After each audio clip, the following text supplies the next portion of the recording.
Hi guys, today I'm going to show you how to make blue sprinkles or any other color. It's up to you and it's really pretty and it's great for decorating.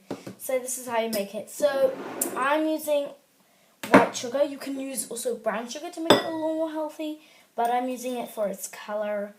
And I'm going to add only a few because I don't need that much.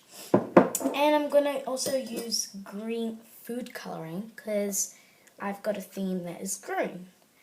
And you want to add only 1 drop. It's okay if you add 2 drops. And you're going to give it a big good stir because you will eventually, if you want to make it light green, like mint green, you will not want to add too much green. And you mix. Takes a little while.